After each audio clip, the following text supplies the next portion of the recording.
শ্রী নদিয়া নগরে যতদিন শ্রী গৌরাঙ্গ ছিলেন সেখানে তাহার মুহুর্মুহু শ্রী ভগবান ভাব হইত।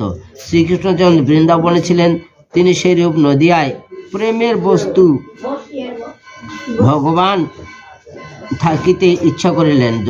যখন তিনি সন্ন্যাস লইলেন তখন তিনি ভক্তির বস্তু প্রভু কি মহাপ্রভু হইলেন। নদিয়ায় তিনি প্রাণনাথ বলিয়া পূজিত হইতেছিলেন। যখন সন্ন্যাস লইয়া বাহিরে আইলেন তখন হইতে গুরু পতিতপাবন অগতির গতি ইত্যাদি ইত্যাদি হইতে লাগলেন। কোথায় যেন সন্ন্যাস নিলেন তিনি? কাটোয়া নগরে। কার কাছে?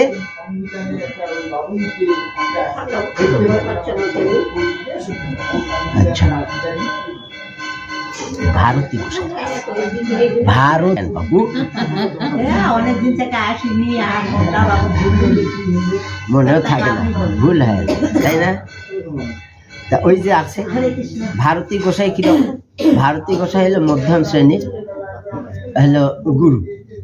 তো যখন সার্বভৌম ভট্টাচার্য শুনলো যে তুমি ভারতী গোসাইয়ের কাছে মন্ত্র নিয়ে সন্ন্যাস হয়েছ, ও তো মধ্যম শ্রেণীর, তুমি যদি চাও আমি তোমাকে উত্তম শ্রেণীতে উত্তীর্ণ করে দেব, তাহলে তোমাকে কি করা লাগবে? 7 দিন ধরে এই শোনার লাগবে।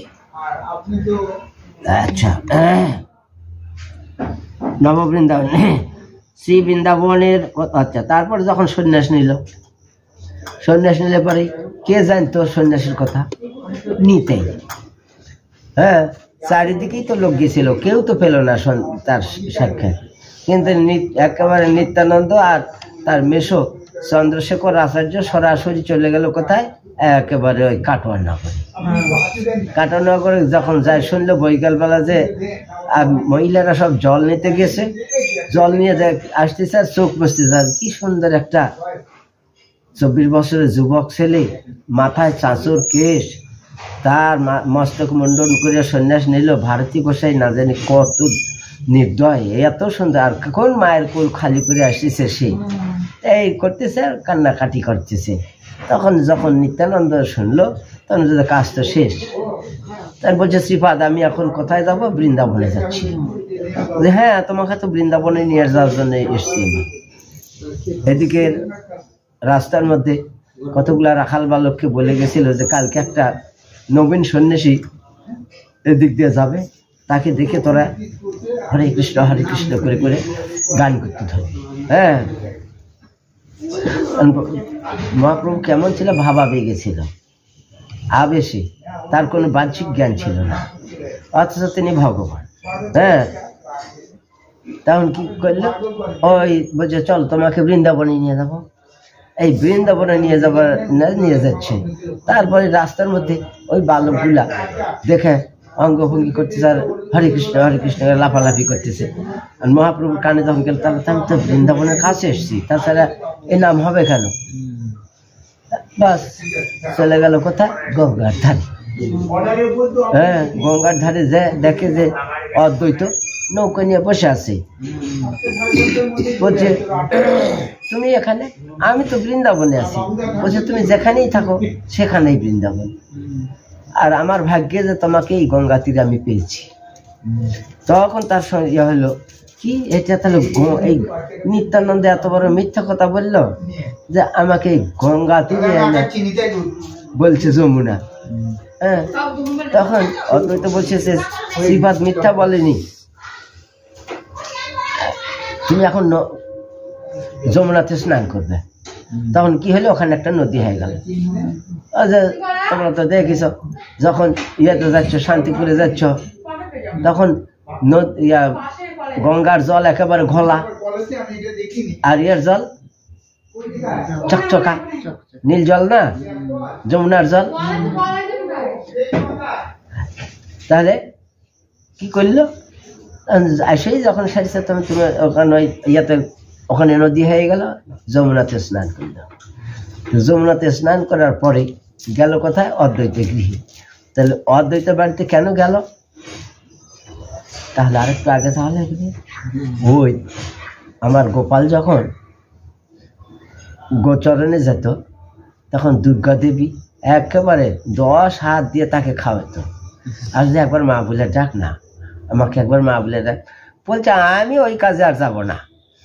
একজনকে মা বলে ডেকে, হ্যাঁ, তাই তো ওকে কান ধরলো, হাতে দড়ি দিয়ে বাঁধলো, হ্যাঁ, দুখলে বাঁধে রাখলো। আর ওই মা ডাকার আমি কাউকে ডাকবো না। হ্যাঁ, এখানে হয়ে গেল, আমি একটা অন্য কাজে চলে না, এখন হবে না।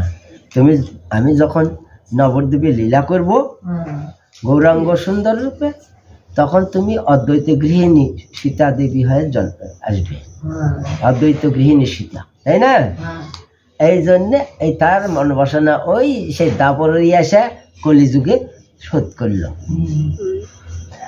আচ্ছা, আমরা ওদের মহাপুরুর ভোগ লাগালো না, মাটির সরা কেন? মাটির সরা কেন? মাটির সরাই পবিত্রতাই বোঝায়। উনি আর কাউকে সেবা নেন না, পছন্দ করেন না। স্বর্ণ রূপা কোনো থালা বাসন সেটা পছন্দ করেন না। তাহলে আবার তাহলে আর একটু আগে যাওয়া লাগবে। ওই রাম রাজা হবে, হ্যাঁ, একেবারে সমস্ত অযোধ্যায় আনন্দে হুলস্থুল। কইকেই সৎমা না, কইকেও খুব আনন্দ দিতে, রাম রাজা হবে, হ্যাঁ, আমার রাম রাজা হবে। হ্যাঁ, ওই তো আগে বেশি।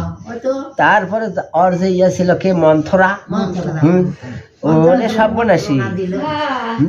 সতীনের বেটা যদি রাজা হয় তাহলে তোর কি, হ্যাঁ, তোর ঘরে থাকতে তুই রামকে ইয়ে করবে কেন? তখন এই যে কুবুদ্ধি দিলে পর কেমন হয়, মন ভেঙে যায় তাড়াতাড়ি করে। তাহলে কি করা যাবে? বলছি কেন, তোর তো দুটি অস্ত্র আছে। যখন দশরথ রাজা অসুখ হয়েছিল, তুই চাইটা দিয়ে ঘাও ভালো করে দিছিল, বর দিবার চাইছিল, এখন সেই বরটা সে এনে। তাই তো মনে তখন এক ফোপায় ফোপায় কাঁদছে। হ্যাঁ, তখন কত কি হাত পা ধরলো, হ্যাঁ, কিছুই না, আমার দুইটা বর চাই। তাহলে কি বর দেখুন দাও? তখন বলছে এক বরে রামের বনবাস, আর দুই বরে দ্বিতীয় বর হলো ভারতকে রাজা, একেবারে আকাশ থেকে পড়ে। হ্যাঁ, কথাটা কার কাছে গেল?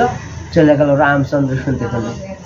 রামচন্দ্র শুনতে পেয়ে আসলো কৈকেয়ীর কাছে, মা আমি বনবাসে যাচ্ছি।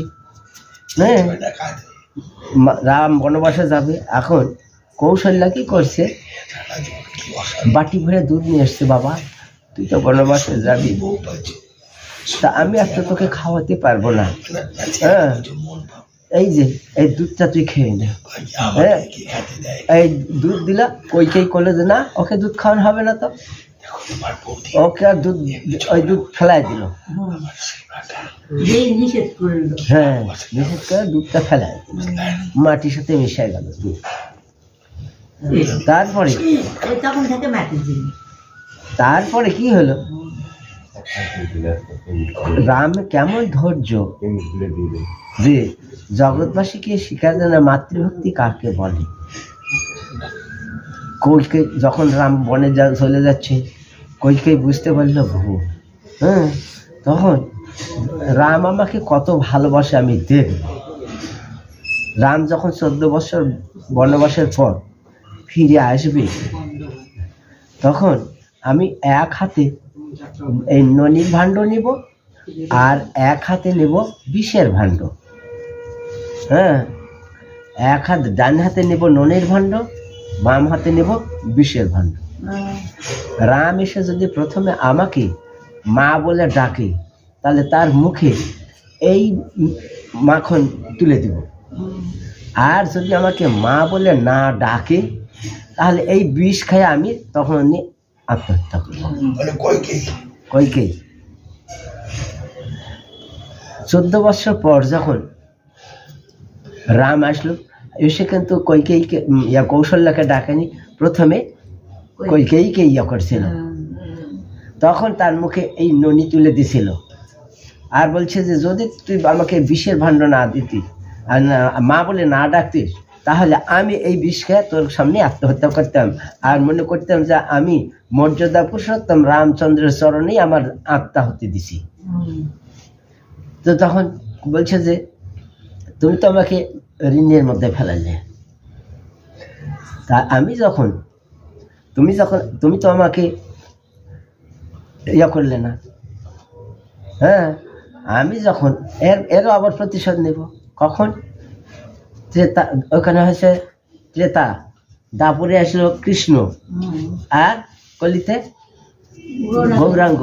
ওই যে মাটিতে দুধ ফেলাই দিছিল, আমি যখন গৌর অবতার করবো নবদ্বীপে, তখন ওই যে তুই মাটিতে দুধ ফেলাই দিছিলে মা, ওখান থেকে মাটি ছেনে ইয়া হবে, সেই সরাতেই আমার ভোগ লাগাবে।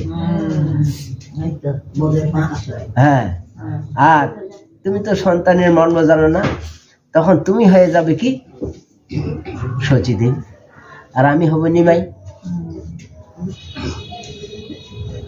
এই জন্য মাটি সরাতে আমার ফেলে দিছিল না দূরে সরা। এই জন্যই ওই মাটি সরা দিয়া আমার মহাপ্রভুর ভোগ, মাটি সরা ছাড়া হবে না। আমি বাপু আমি জানি না।